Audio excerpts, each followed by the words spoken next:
علیکم ورحمۃ اللہ وبرکاتہ۔ الحمد للہ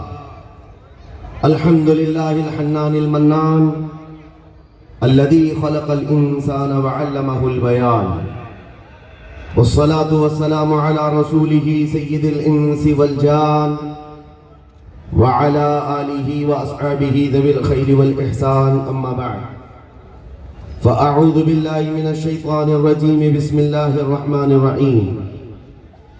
النبي أولى بالمؤمنين من أنفسهم، صدق الله مولانا العظيم۔ بارگاہ رسالت میں آپ صلی اللہ تعالی علیہ وسلم میں ایک بار درود پاک کا ہدیہ پیش کریں۔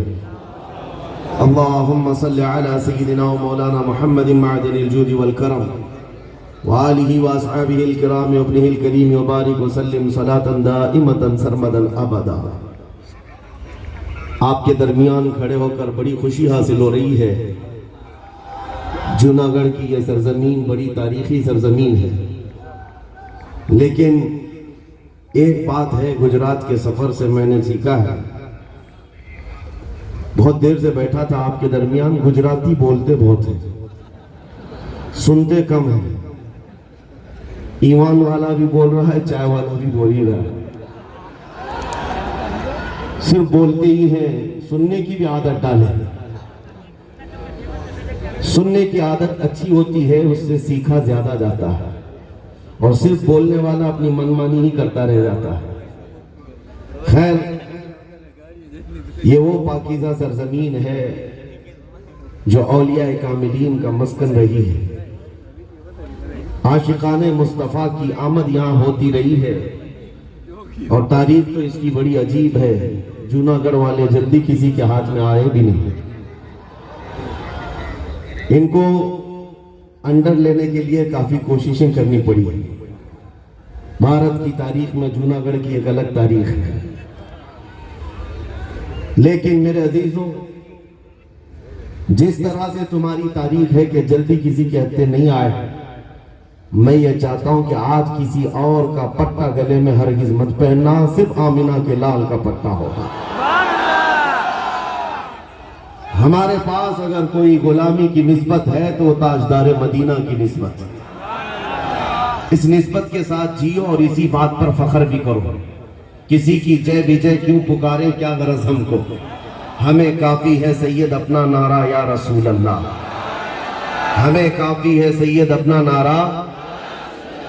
حشر میں ہوگا داخل، خلد میں ہوگا داخلہ اس شان سے، یا رسول اللہ کا نعرہ لگاتے جائیں گے۔